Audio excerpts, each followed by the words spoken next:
Ayun, ang gagawin natin, takpan natin dito. Kasi nga super lean yan. Para makaigop siya. Ayan. Pinabasa ko muna. Ayan. Oh, yun. Nagdodot.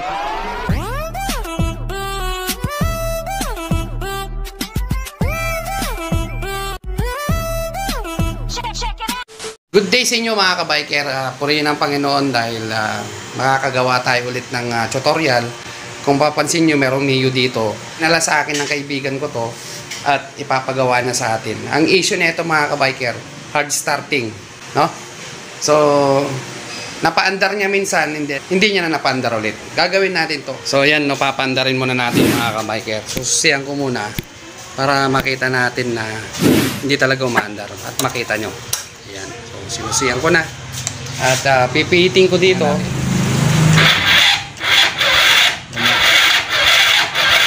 Ayaw, no? Ayaw siya. Push button. And then sa kick, ito yung kick. I-kick natin. Ayaw pa. So, wala mga kabiker. And then, kung mapapansin nyo, dito tayo sa puwan. Yan. Dito tayo sa puwan. Meron naman siyang bolts, 12 volts, no? Kaso ayaw mag redondo ng push button niya. Check natin, no? So dito tayo sa red, and then dito tayo sa negative. Ayan, kung mapapansin nyo, 12.8, no? So healthy ang battery pero ayaw pa rin gumana.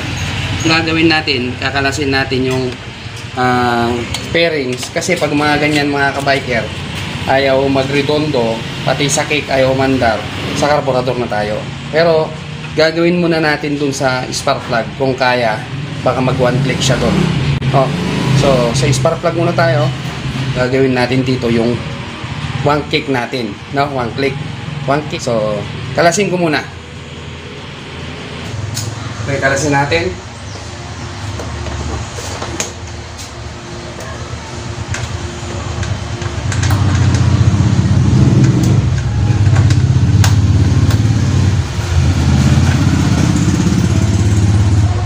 A few inches later.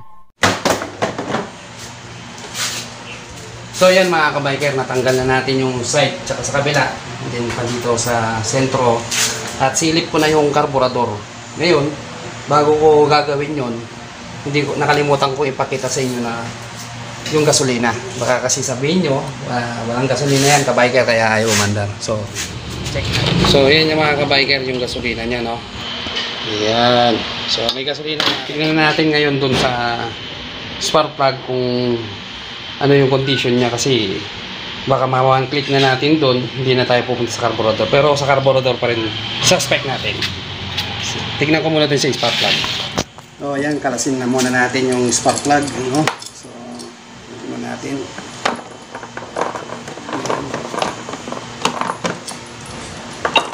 Para makita natin kung ano yung reading niya, baka naman ayan. So kalasin natin. Kaibigan ko bago daw yung spark plug eh. Ayan o. So lean siya, lean. Okay. At okay naman yung gap niya, kaso lean. Tingnan natin ano yung kanya spark nga. Ayan. Kunin natin yung susi dito sa sweetan. Yun. So, susihan natin. Check natin kung merong spark yung kuryente niya. Ito natin.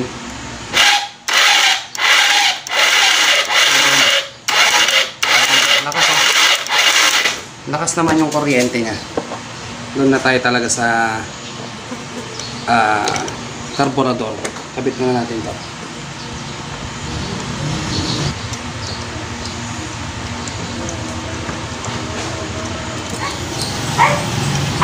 Bitan natin.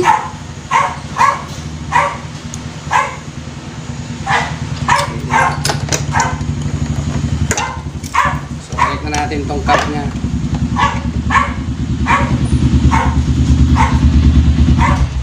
Ayan. Focus ngayon tayo dun sa carburetor, no? So doon na tayo. So yan mga kabiker, no? Nakatutok na tayo dito sa carburetor. Kita na natin yung tonohan niya. Ayun, tonohan niya ito. So yun. So ayun, kitang-kita nyo. Ito yung tonohan niya. Ayan. So pipihitin natin dyan, no? Kasi lean nga yung reading natin kanina. Kaya siguro nagkukulang siya ng supply. Pag ganitong nasa side ang carburetor, ano, air screw type to, no? Air screw type. Ibig sabihin, kailangan ang supply nito hihigpitan mo. Hindi mo siya luluwagan. Ngayon, check natin ngayon mga kabiker kung ilang turns tong nandito ngayon para makita natin kung ilang turns out yung mabibilang natin. So yan. So iikutin natin yan. Half muna. Half. Half. Tapos 1 whole. 1 whole. Naka 1 whole na siya. 1.5. 2. Nako, kadami. Ito na siya, no? And then 2.5. Dami. And then 3. Ayun. Konting-konti na lang bago mag 3. So 3.5 siya mga kabiker. Tapos open carb pa siya. Talaga nga namang hindi aandar yan. Pag open carb kasi super lean yan. Tapos nakalin pa yung ikot niya, no? So kung mapapansin natin, yung tonon na yan, nakasara na yan. Ang gagawin natin, mag-ano lang tayo ng mga isang ikot. Tingnan natin sa isang ikot kung kaya niya na, no? Kasi walang supply ng gas pag masyadong maluwag, no? Kailangan natin gawing munang isa hanggang sa makuha natin. Isa muna, and then pasikipan natin hanggang half lang. Okay? So ikutin natin, half muna. Half. And then half. Ngayon, panda rin natin. So, ang kulit dito. Ayan. So, pagtsakan natin kung handar na siya dyan.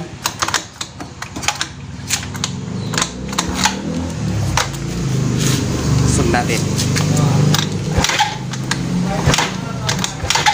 Ayaw pa rin. Okay? So, ikot pa natin ng kalahati. Kalahati. Ayan, kalahati. Ayan. Mapapansin nyo mga kabiker. Ayan. Nakakalahati na siya. Okay? Panda rin natin ngayon yan. Ayan. Kasusulit.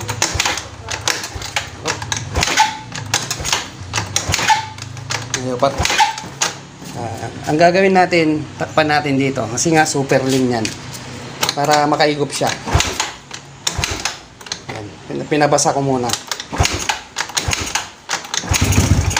Oh, yun, nagredondo na siya.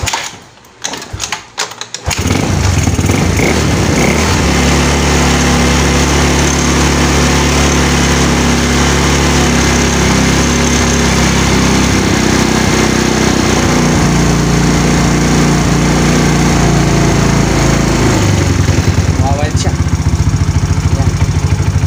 So hindi na siya namamatay. Doon sa kalahati. Nag-wild siya, no? Naiipit. Ayan. Revolusyon natin ng konti.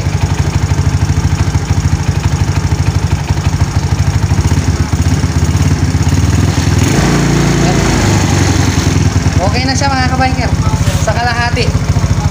Ayan. Hindi na siya namamatay doon sa kalahati. Kasi lean na lean kanina. Kaya ayaw mag-start. So, yun mga kabiker. Super lean kasi kaya wala siyang supply ng gas, kaya hard starting siya. Ngayon kanina 3 yung ikot niya, itong part na to lean na lean kasi pinakailaman daw ng pamangkin niya, ikot ng ikot, hindi alam, no? So patay muna natin. Ayan, ngayon ang ginawa natin kalahati. Una nga ginawa natin isang ikot from out. Tapos sinigpitan natin ng kalahati. So kalahati siya.